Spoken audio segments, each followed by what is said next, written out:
Hi fab lovers, welcome back to my channel. Video को start करने से पहले अगर अभी तक आप में से किसी ने मेरे चैनल को सब्सक्राइब नहीं किया है तो प्लीज़ चैनल को सब्सक्राइब, वीडियो को लाइक और नीचे कमेंट करते हुए ज़रूर बताइएगा कि आज का ये पार्ट आप लोग कैसा लगा। तो चलिए पेनफुल लव के नेक्स्ट पार्ट को स्टार्ट करते हैं। और मैं आप लोगों को बता दूँ कि आज मैं रिवेंजफुल लव सीजन 2 के नेक्स्ट पार्ट को अपलोड नहीं करूँगी क्योंकि मेरे पास टाइम नहीं है और कल भी मैं कोई भी वीडियो अपलोड नहीं कर पाऊँगी। तो प्लीज़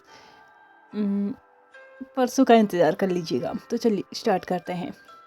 लास्ट पार्ट में हमने देखा था कि यहाँ पे ब्यूरियल माउंट में जेन यांगली आई हुई थी, जिसे देख के विंग बहुत ज़्यादा खुश था और इतना खुश था कि वो जेन यांगली के पास जाके उसको टाइटली हक करता है। यहाँ पे जेन यांगली ने भी अपने ब्रदर को ऑलमोस्ट 16 साल के बाद देखा तो ऑफकोर्स सी बात है, एक एक्साइटमेंट उसके पास भी थी, बहुत ज़्यादा खुशी भी थी, थोड़ा इमोशनल भी थी और दुख भी था कि इतने सालों तक उसे इंतज़ार किस बात का करना पड़ा। यहाँ पे उसने भी अपने भाई को वही सेम पावर के साथ, सेम इमोशंस के साथ, उसी खुशी के साथ जैसे कि उसके भाई ने उसे हक करके रखा था, वैसे ही उसने भी हक किया। लगभग 5 से 7 मिनट लगे थे उन दोनों को एक दूसरे से अलग होने में। जब वो दोनों एक दूसरे से अलग हुए तो यहाँ पे विंग के आंखों में आंसू आ चुके थे क्योंकि उसने पहली बार, मतलब 16 सालों के बाद ये पहली बार था जहाँ पे इतना प्यार महसूस किया था, इतना अपनापन महसूस किया था। यहाँ पे उसने जेन यांगली की तरफ देखते हुए पूछा कि सिस्टर आप कैसी हैं। तो यहाँ पे जेन यांगली ने अपने सर को हाँ में हिलाते हुए से कहा कि वो बिल्कुल ठीक है, जैसा उसको होना चाहिए वो बिल्कुल वैसी ही है। और तुम कैसे हो वोजियान। यहाँ पे विंग ने भी आंसर किया कि वो बिल्कुल ठीक है। लगभग 10 मिनट का जो टाइम था वो निकल चुका था और जेन यांगली और विंग दोनों ही विंग की केब में थे। वहाँ पे जेन यांगली के लिए कुछ टी रखी गई थी, कुछ स्नैक्स रखे गए थे और यहाँ पे उन दोनों का जो ये टाइम था ना, वो अकेले वो स्पेंड कर सके, इसलिए किसी को भी अंदर जाना अलाउड नहीं था। जेन यांगली विंग से पूछना चाहती थी कि उसकी ये 16 साल की जर्नी कैसी रही, कितना दुख तकलीफ उसने उठाया है, कौन से ऐसे टाइम थे जब उसने हमें याद किया है, क्या उसने कभी हमें याद किया भी, कभी उसने ऐसा सोचा कि वो वापस जा सकता है। बहुत सारे क्वेश्चन थे जो यहाँ पे जेन यांगली ने एक के बाद एक विंग के सामने रख दिए थे और विंग बेचारा बस अपनी सिस्टर को देखे जा रहा था। उसने जब अपने सिस्टर के एंड से क्वेश्चन की बौछार ख़त्म हो गई थी, उसके बाद आंसर देना शुरू किया कि हाँ, उसने भी उन्हें बहुत याद किया। बहुत बार ऐसा मन किया जब वो इस जगह को छोड़ के उस वर्ल्ड में आना चाहता था। बहुत बार ऐसा मन किया कि वहाँ पे जाके सबसे मिले, सबके हाल चाल जाने, सबको बताए कि वो कैसा है। इन 16 सालों में उसने भी बहुत सारी तकलीफ़ें झेली हैं। उसे हर बार ऐसा महसूस होता था कि काश कोई ऐसा होता उसके पास जब वो किसी को बता पाए कि इस वक्त उसकी स्थिति कैसी है। उन दोनों के बीच में ये बातों का सिलसिला चलते रहा। फाइनली जेन यांगली लैन वांगजी के टॉपिक में आ चुकी थी। कौन सी बात है, वो ये अच्छे से जानती थी कि लगभग 1 महीने, 1.5 महीने से भी ज़्यादा उसे यहाँ पे हो चुका है आया हुआ। तो यहाँ पे उन दोनों के बीच में चीज़ें अगर बिगड़ी होंगी तो वो सुधर चुकी होंगी। इसी उम्मीद में उसने विंग से पूछा कि मास्टर लैन कैसे हैं। तो यहाँ पे विंग, जो कि बहुत ज़्यादा एक्साइटेड था, उसका मुंह एकदम उतर चुका था। उसने जेन यांगली की तरफ देखते हुए बोला, मुझे नहीं पता। यहाँ पे जेन यांगली ने विंग की तरफ देखते हुए बोला, वुजियान क्या हुआ है, कहीं ऐसी बात तो नहीं ना कि तुम उससे इन 16 सालों में तुम्हारे पास ना आने के लिए नाराज़ हो। अगर ऐसा है तो तुम्हारी गलती है वुजियान, तुम्हें ऐसा नहीं करना चाहिए। शायद तुम भूल रहे हो कि ये 16 साल उसके लिए भी आसान नहीं रहे होंगे। जितना प्यार तुम उससे करते थे उतना ही वो तुमसे भी करता था। तो यहाँ पे विंग जेन यांगली को रोकते हुए बोलता है, बस सिस्टर, मुझे और नहीं जानना प्यार, और वो भी मुझसे। क्या आपको लगता है वो मुझसे प्यार करता था? अगर ऐसा होता तो वो इन 16 सालों का इंतज़ार नहीं करता, वो पहले ही मेरे पास आ चुका होता। मुझे लगा था जब वो होश में आएगा वो तभी मेरे पास आएगा, वो पूरे कल्टिवेशन वार्ड से लड़ेगा मेरे लिए, लेकिन उसने ऐसा कुछ भी नहीं किया। तो यहाँ पे जेन यांगली विंग को कट ऑफ करते हुए बोलती है, वो पिछले 16 सालों से तुम्हारे लिए ही लड़ रहा है विंग। तुमने वो दुनिया छोड़ दी इसलिए तुम्हें कुछ भी नहीं पता वहाँ पे क्या हुआ है। क्या तुम्हें पता है तुम्हारे वेल डिसिप्लिन्ड हस्बैंड को 300 कोड़े मारे गए थे? पता है किसकी वजह से? तुम्हारी वजह से। उसे सज़ा दी गई कि वो 3 साल तक दुनिया से कोई नाता नहीं रखेगा, वो अकेले में रहेगा और अपनी गलती का पश्चाताप करेगा। लेकिन उसने इस बात को माना इसलिए नहीं कि उसे लगता था कि उसने गलती की है, उसने बस इसलिए माना क्योंकि ये उसकी सज़ा थी। उसने तुम्हारा साथ नहीं दिया, इसलिए विंग आज सबको जवाब दे के, सबको छोड़ के, सबके आंखों में बुरा बन के वो यहाँ पे आया है सिर्फ तुम्हारे लिए। प्लीज़ ऐसा मत करो। शायद मैं पहले से ही जानती थी कि चीज़ें तुम्हारे और उसके बीच में इतनी आसान नहीं होंगी, लेकिन तुमने जितना कुछ यहाँ पे सहन किया है ना, उससे कहीं ज़्यादा उसने वहाँ पे सहन किया है विंग। तुम सोच भी नहीं सकते उसके लिए हर एक रात, हर एक दिन, हर एक पल बिताना कितना मुश्किल रहा है, सिर्फ और सिर्फ तुम्हारी वजह से। वो तुम्हें अपनी लाइफ से बिल्कुल भी दूर नहीं करना चाहता था। वो आज भी पूरी कल्टिवेशन वर्ड से लड़के आया है सिर्फ तुम्हारे लिए। मैं जानती हूँ तुम्हारी नाराज़गी भी अपनी जगह बिल्कुल ठीक है, लेकिन उसकी भी मजबूरियाँ थी।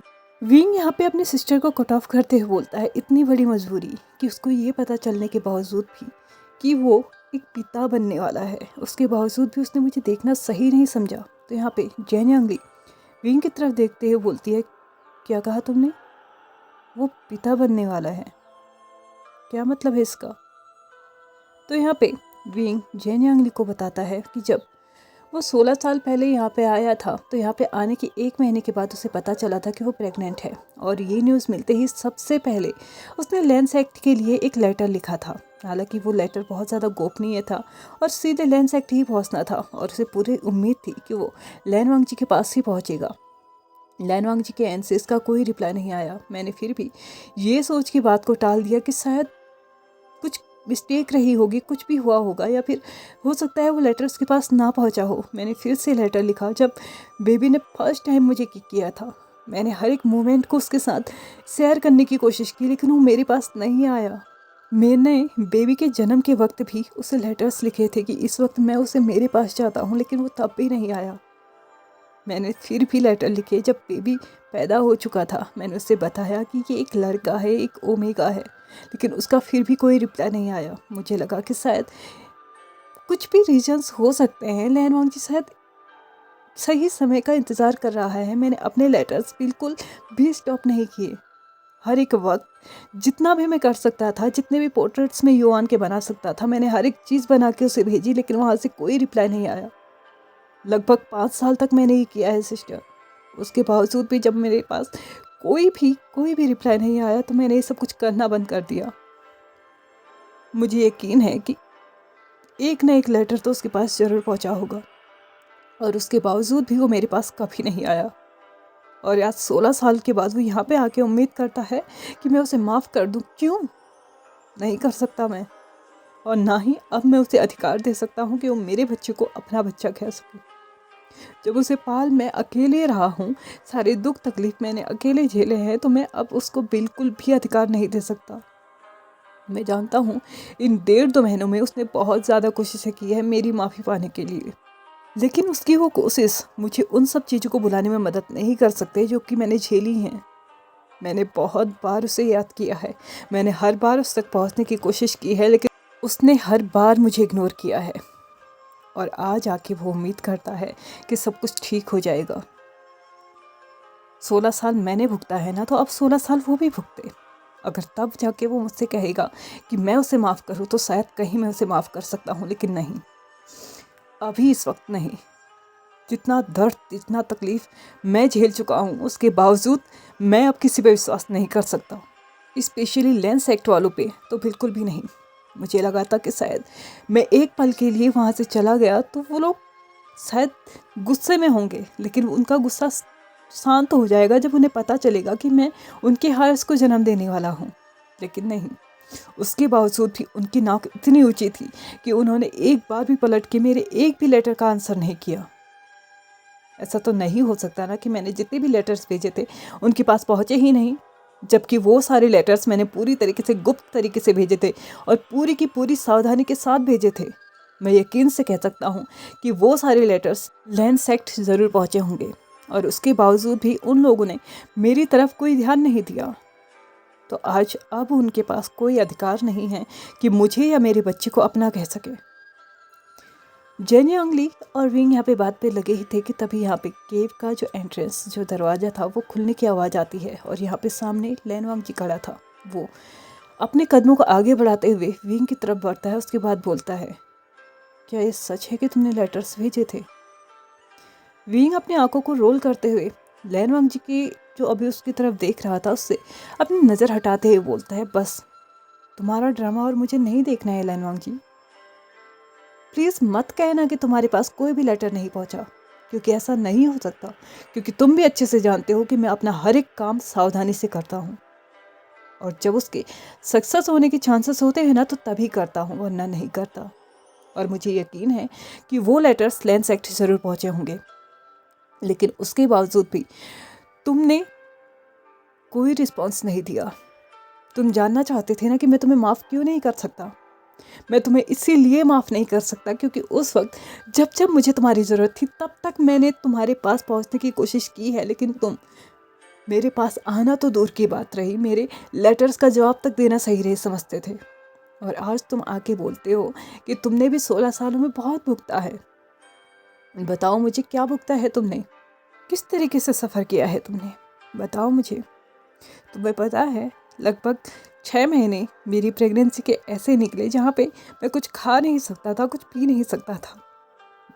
मैं बस मॉर्निंग सिकनेस से परेशान रहता था, मैं वॉमिट करते रहता था, मेरी पूरी बॉडी सेल हो चुकी थी। मुझे नहीं पता चल रहा था कि कब मैं अपने पैरों को देख पाऊँगा। तुम्हारे एक छोटे से हग, एक छोटा सा किस, एक छोटा सा टच, इन छोटी छोटी चीज़ों के लिए भी तड़पा हूँ मैं उस वक्त। तुम सोच भी नहीं सकते, जिस वक्त मैं अपने बच्चे को जन्म दे रहा था तो मुझे नहीं पता था कि कल मैं ज़िंदा रहूँगा या मेरा बच्चा। हम दोनों में से कौन कल जीवित रहेगा ये मैं नहीं जानता था। उस वक्त मैं तुम्हें अपने पास चाहता था, लेकिन तुम नहीं थे, क्योंकि तुम अपनी जिम्मेदारियाँ निभाने में व्यस्त थे। तुम्हारे पास टाइम नहीं था मेरे लिए। और आज आके तुम कहते हो कि तुम्हें तुम्हारा अधिकार चाहिए। कौन सा अधिकार? बताओ, तुमने ऐसा क्या किया है जिसके चलते मैं तुम्हें तुम्हारे अधिकार दे दूं? कैसे कह दूं मैं कि तुम्हारा युवान पे पूरा अधिकार है? क्या देखा है तुमने युवान का अभी तक? क्या तुमने उसको पहली बार मुस्कुराते हुए देखा है? क्या तुमने उसको पहली बार रोते हुए देखा है? क्या उसका पहला शब्द तुमने सुना है? पहली बार ज़मीन में कदम रखना उसका देखा है? पहली बार उसने जब तलवार हाथ में ली थी तब उसको देखा है? या पहली बार उसने जब मुझसे पूछा था कि मेरे पिता कहाँ हैं तब उसको देखा है? नहीं, क्योंकि तुम तब भी उसके पास नहीं थे और ना ही मेरे पास थे। उसके हर क्वेश्चंस का आंसर सिर्फ मैंने दिया है। उसकी बढ़ती हुई उम्र के साथ उसके क्वेश्चंस की भी लाइन लग जाती थी। तुम्हें पता है, उसका हर बार एक पॉइंट पे आके रुक जाना कि उसके पिता कब आएंगे, क्या वो हमसे प्यार नहीं करते, क्या वो हमें अपनी लाइफ में नहीं चाहते। ये क्वेश्चन और इसका आंसर, ये दोनों ही मुझे बहुत परेशान कर देते थे, लेकिन उसके बावजूद भी मैंने उसे हर एक चीज़ बताई ताकि कभी भूले भटके तुम यहाँ पे आ भी गए ना, वो तुम्हें पहचान सके, तुम्हें जान सके कि तुम कौन हो, तुम्हारी रिस्पेक्ट कर सके, एक पिता के नाते तुम्हें मान सम्मान दे सके। मैं जितना कर सकता था मैंने कर लिया, लेकिन याद रखना, मैं ये नहीं कर सकता, मैं अपने युवान को अपने से दूर नहीं ले जाने दूंगा तुम्हें, कभी भी नहीं। विंग ऐसा कहते हुए, जो कि अभी तक लैन वांग जी के सामने खड़ा था, उसे खुद भी नहीं पता चला कि वो कब अपने घुटनों पे आ चुका था। ये सारी बातें बोलते हुए विंग इतना इमोशनल हो चुका था कि उसे खुद भी नहीं पता चला कि कब उसके आंखों से आंसू बिना उसकी इजाज़त के ही बाहर निकल चुके थे। उसकी पूरी बॉडी एकदम वीक पड़ चुकी थी, क्योंकि ये शायद इतने सालों में पहली बार था जब वो किसी के सामने रो रहा था। विंग ने अपनी बातें आगे रखी, अपनी पूरी जितनी भी उसके अंदर थी ना, वो सब कुछ लैन वांग जी को बता दिया। इस सब के बीच कुछ शब्द वो पूरे बोल पाया, कुछ नहीं भी बोल पाया।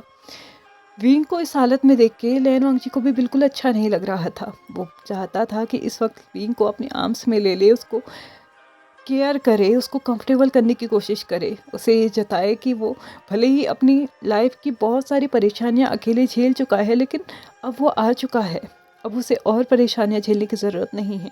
लैन वांग जी ने अपने कदमों को आगे बढ़ा के विंग के सामने अपने नीज पे आ तो चुका था, लेकिन इससे पहले कि वो विंग को अपने आर्म्स में ले पाता, इससे पहले ही विंग ने लैन वांग जी के आगे अपना हाथ रख दिया था। उसे रोकते हुए बोला, नहीं, अभी मुझे इसकी ज़रूरत नहीं है। मत सोचना कि तुम्हारा टच, तुम्हारा हग अब मुझे कंफर्टेबल कर पाएगा। मैं जैसा हूँ मुझे वैसा ही रहने दो, और भगवान की कृपा हो जाएगी अगर तुम यहाँ से चले जाओगे तो यहाँ पे जेन यांगली विंग की तरफ देखते हुए बोलती है, बस करो वुशियान, मानती हूँ तुम्हारी लाइफ बहुत ज़्यादा मैसरेबल रही है और बहुत ज़्यादा तकलीफ़ें भी देखी हैं तुमने, लेकिन जिससे तुम ये बातें कर रहे हो ना, उसने भी कोई अपनी लाइफ पूरी रास्ते ठाट में नहीं गुजारी है। तब से लैनवांग जी की हालत क्या है ये मैं अच्छे से देख सकती हूँ। जेन यांगली विंग के करीब जाके उसके फेस पे हाथ रखती है, उसे अपनी तरफ टर्न करते हुए बोलती है, मुझे पता है तुमने बहुत कुछ झेला है और उस वक्त तुम्हें हम में से किसी ना किसी की ज़रूरत ज़रूर रही होगी, लेकिन इसका मतलब ये नहीं है विंग कि तुमने यहाँ पे तकलीफ़ देखी तो दूसरे इंसानों ने अपनी लाइफ बहुत अच्छे से जी है। स्पेशली लैनवांग जी ने, जिन सालों की बात तुम कर रहे हो उन सालों में वो दुनिया में था ही नहीं, उसे कैद कर दिया गया था एक केव में, एक गुफा में, और वहीं पे उसको उसकी सज़ा दे दी गई थी। तुमने लेटर्स भेजे भी होंगे तो भी उसके पास नहीं पहुँचे थे, ये मैं गारंटी के साथ बोल सकती हूँ, क्योंकि 3 सालों तक वो लैंड सेक्ट या फिर कल्टिवेशन वर्ल्ड में था ही नहीं, तो उसे कौन से लेटर्स कैसे मिलते। और रही बात तुम्हारे लेटर्स की, तो मैं ये श्योरिटी के साथ कह सकती हूँ कि तुम्हारा एक भी लेटर लैंड सेक्ट नहीं पहुँचा है। मैं जानती हूँ इस वक्त थोड़ा सा कंसोल करने की ज़रूरत है, तुम्हें कंफर्टेबल करने की भी ज़रूरत है, लेकिन इस वक्त मुझे कुछ और भी बातें करनी है। क्या तुम प्लीज़ अपने आप को थोड़ी देर के लिए और स्ट्रांग बना सकते हो? मुझे तुम दोनों से बहुत ज़रूरी बात करनी है। लगभग 10 मिनट के बाद विंग, लैनवांग जी और जेन यांगली तीनों ही टेबल के तीनों तरफ एक एक क्वेश्चन में बैठे हुए थे, और यहाँ पे जेन यांगली विंग की तरफ देखते हुए सबसे पहला क्वेश्चन पूछती है, वुजियन, जब मेरी शादी हुई थी तब तुम्हें इनविटेशन कार्ड दिया गया था, क्या वो कार्ड तुम तक पहुंचा था? यहाँ पे जेन यांगली ने ये क्वेश्चन बिल्कुल ऐसे पूछा था जैसे इसका आंसर उसके पास पहले से था। विंग ने एक वियर्ड से एक्सेंट के साथ पूछा, क्या कहा आपने? Invitation card? कल्टिवेशन वर्ड वाले मुझे क्यों इनविटेशन कार्ड देने लगे? तो यहाँ पे जेन यांगली अब श्योर हो चुकी थी, तो वो विंग से बोलती है, मुझे पता था हमारे भेजे गए लेटर्स तुम्हारे तक नहीं पहुँचे और तुम्हारे भेजे गए लेटर्स हमारे तक नहीं पहुँचे, यही सबसे बड़ी सच्चाई है विंग। अब मैं जो तुमसे बोलने जा रही हूँ, ये मैं बोलूँ उससे पहले अपने बैरियर्स को और भी ज़्यादा स्ट्रॉन्ग कर लो। विंग और लैनवांग जी दोनों ने ही एक साइलेंसिंग स्पेल यूज़ किया, तो एक ने साइलेंसिंग तालिस्मान, जिसकी वजह से इस केव में होने वाली बात कोई भी एक रत्ती भी बाहर ना जा सके। अब यहाँ पे जेन यांगली बोलना शुरू करती हैं। उसने सबसे पहले वो लेटर्स निकाले अपने इनर पॉकेट से, जो कि उसने विंग को भेजे थे तब जब जिनलिंग पैदा हुआ था। उसने गुप्त तरीके से विंग को लेटर्स भेजने के बारे में सोचा था, लेकिन विंग तक ये लेटर्स पहुँचे ही नहीं थे। यहाँ पे विंग ने जब उन लेटर्स को देखा तो वो जेन यांगली के एंड से ये लेटर था जहाँ पे वो उसे बता रही थी कि उसने एक सुंदर से बेटे को जन्म दिया है और वो एक एल्फा है। इसके अलावा उसने जो सेकंड चीज़ वहाँ पे रखी थी वो था उसकी वेडिंग का कार्ड, जो कि विंग तक पहुँचाने के लिए बोला तो गया था, लेकिन विंग तक पहुँचा नहीं था। विंग थोड़ा सा शॉक था ये जान के कि ये सब कुछ क्या है। तो यहाँ पे जेन यांगली विंग को बताती है कि यही सच्चाई है विंग, तुम्हारे और हमारे बीच का कनेक्शन पूरी तरीके से काट दिया गया था। तुमने कितने भी लेटर्स क्यों ना भेजे हों, लैंड सेक्ट में वो नहीं पहुँचे होंगे। और तुम्हें ये जान के और भी ज़्यादा हैरानी होगी, जिस यीलिंग को तुम सिक्योर समझ रहे हो, तुम सोच रहे हो कि इस यीलिंग में कोई भी घुसपैठिया नहीं है, कोई भी ऐसा नहीं है जो तुम्हारी जासूसी कर सकता है, तो तुम गलत हो। तुम्हारी पल पल की खबर ऑलरेडी कल्टिवेशन वर्ल्ड के लोगों को है। हाँ, सभी लोगों को नहीं है, लेकिन कुछ लोगों को है। मैं कुछ टाइम से इस मामले में जांच करने की कोशिश कर रही हूँ और मेरी मदद निये सेक्ट के क्लैन लीडर निये सांग कर रहे हैं। हम दोनों ने बहुत कुछ जांच कर लिया है, बहुत कुछ मिल भी गया है, और ये जांच तब शुरू हुई थी जब उनके ही सेक्ट में उन्हीं के पूर्व क्लैन लीडर यानी कि ने मिंगजू की तलवार की आत्मा दिखाई गई थी। तब से ही हम लोगों ने एक नई खोज जारी की, जहाँ पे हमें धीरे धीरे चीज़ों का पता चलने लगा। लेकिन अब हमें सबसे पहले खोजना है तो पहले क्लैन लीडर की लाश को, जो कि कहाँ छिपाई गई है हम नहीं जानते। यहाँ पे मुझ पे भी निगरानी रखी जा रही होगी, ये मैं पूरी श्योरिटी के साथ कह सकती हूँ। भले ही मैं यहाँ पे अकेले आई हूँ, लेकिन फिर भी मैं 100% जानती हूँ कि कोई ना कोई ज़रूर आया होगा जो मेरे पीछे आ रहा होगा। मैं और हुएसांग ऑलरेडी किसी पे शक कर रहे हैं। अगर हमारा शक सही निकला तो शायद अगला टारगेट मैं बन सकती हूँ, और हो सकता है कि जब तक तुम लोग इस मामले की तह तक पहुंच पाओ, तब तक मैं इस दुनिया में ना रहूं। लेकिन अब जो भी करना है वो मेरे और हुएसांग के हाथों में नहीं है। हम दोनों इसमें कुछ भी नहीं कर सकते, इसलिए अब तुम दोनों को यहाँ से बाहर निकलना होगा। मैं जानती हूँ अगर एक बार तुम यहाँ से बाहर निकले तो यहाँ पे हमला बोल दिया जाएगा, इसलिए मैं एक प्लानिंग के साथ आई हूँ। आगे की खोज तुम और लैनवांग जी एक साथ करोगे। उसके लिए तुम्हें यहाँ से बाहर जाना होगा। अगर तुम यहाँ से गए तो यहाँ के लोगों का क्या होगा, उसके लिए मैंने ऑलरेडी पूरे इंतज़ाम करके रखे हैं।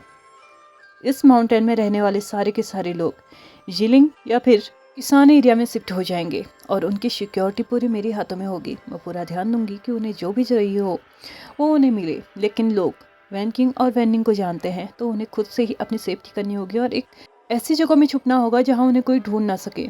और अगर हो सके तो विंग, तुम ध्यान देना कि वैनिंग तुम्हारे कोई भी कमांड का मतलब रिस्पॉन्स ना करे। अगर उसने ऐसा किया तो लोग उसे आसानी से ढूंढ सकते हैं। इसके बाद आते हैं हम मेन मुद्दे पे, युवान।